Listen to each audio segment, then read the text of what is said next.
등 뒤에서 웃음소리가 들려 단테 생각에서 벗어나고 말았다.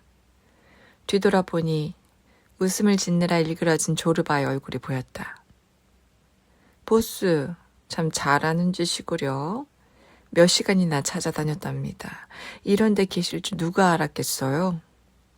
대꾸가 없자 그가 말을 이었다. 한낮이 다 됐어요. 닭을 삶고 있는데 이러다 다 바스러지겠어요. 아시겠습니까? 알아요. 하지만 별로 배가 고프지 않아요. 배가 안 고프시다. 하지만 아침부터 아무것도 안 먹었잖아요. 육체에도 영혼이 있답니다. 몸을 가엾게 여기세요. 뭘 먹이셔야죠. 먹이지 않으면 언젠간 길바닥에 영혼을 내팽개치고 말 거라고요. 조르바는 자기 허벅지를 철썩 때리며 소리쳤다. 나는 그 당시 육신의 쾌락을 경멸하고 있었다. 부끄러운 짓을 저지르는 것처럼 먹어도 몰래 숨어서 먹기를 원했다. 하지만 조르바가 더 이상 물고 늘어지는 건 원치 않았다. 좋아요, 갑시다. 우리는 마을 쪽으로 걸었다. 바위 사이에서 보낸 시간이 마치 연인과 지낸 달콤한 한때처럼 순식간에 사라져버리고 말았다. 갈탄 생각을 하셨소? 조르바가 머뭇거리며 물었다. 그것 말고 뭘 생각하겠습니까? 내가 웃으며 말했다. 내일 일이 시작되니 계산을 좀 해둘 필요가 있죠. 그래, 계산을 해보니 어떻습니까? 근심스러운 얼굴로 조르바가 물었다. 석 달 후에는 하루에 10톤씩은 캐야 비용을 메울 수 있을 것 같더군요. 조르바는 근심스러운 얼굴로 나를 보더니 얼마 후에 입을 열었다. 진장, 계산하는데 뭐하러 바닷가까지 오는 겁니까? 보스, 이렇게 물어봐서 미안합니다만 나는 이해가 안 가요? 계산 같은 걸 하려면 땅속 구멍이라도 들어가고 싶은 심정이 되거든요. 만약 내가 바다를 보거나 나무를 보거나 여자를 본다면 비록 늙은 여자라도 말입니다. 빌어먹을. 그때까지 하던 계산이며 숫자들이 몽땅 불사른 듯 날아가지 않으면 이상한 겁니다. 날개가 달린 것처럼 달아나고 나는 또 죽어라 뒤쫓아가야죠. 조르바, 그건 당신 잘못이에요. 정신을 집중하지 않으니 매사가 그런 식이 되는 겁니다. 나는 그를 놀렸다. 보스 말씀에 옳을지도 모르죠. 모든 건 생각하기에 달려있으니 말이오. 하지만 현명한 솔로몬 대왕도 어쩌지 못한 경우가 있습지요. 어디 봅시다. 어느 날 내가 조그만 마을로 갔을 때 일이에요. 90이 넘은 것 같은 할아버지 한 분이 바쁘게 아몬드 나무를 심고 있더라고요. 그래서 내가 할아버지 아몬드 나무를 심고 계시네요 하고 물었죠. 그랬더니 오냐 나는 죽지 않을 것 같은 기분이거든. 나는 이렇게 대답했어요. 저는 제가 언제 죽을지 모른다는 생각을 하며 살지요. 자, 누구 얘기가 맞다고 생각하십니까, 보스? 그는 의기양양한 표정으로 나를 바라보았다. 어때요? 이 말에는 꼼짝 못하시겠죠? 나는 대답하지 않았다.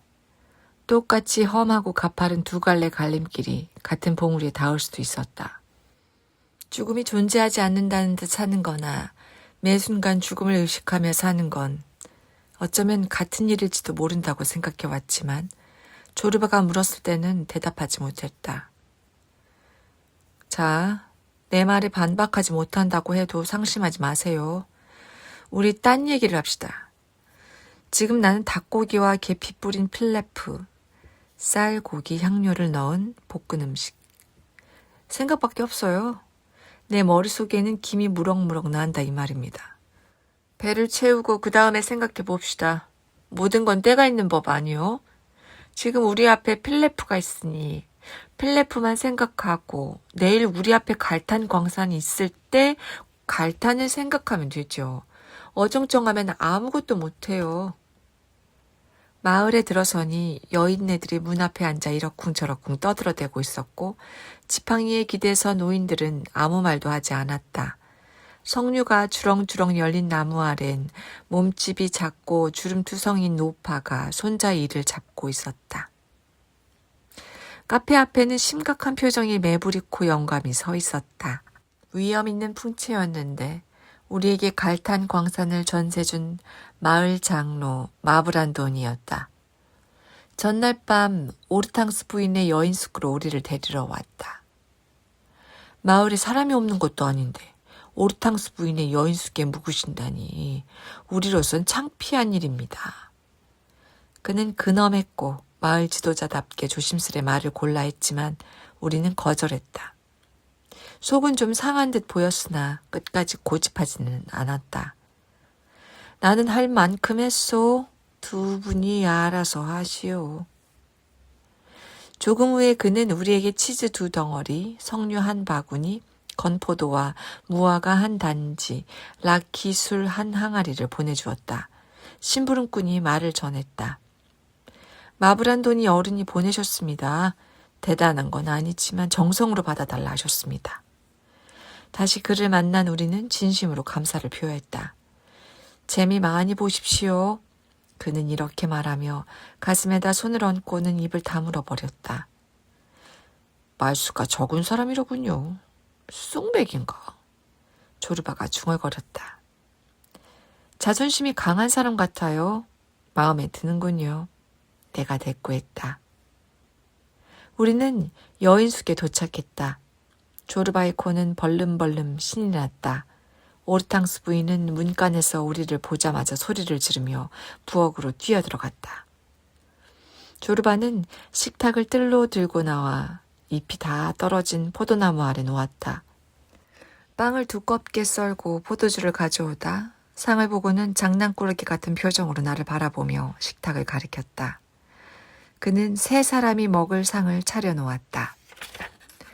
무슨 뜻인지 아시겠지요, 보스? 알고 말고요. 주책바가지 영감. 스튜는 늙은 닭으로 끓여야 가장 맛있는 법이지요.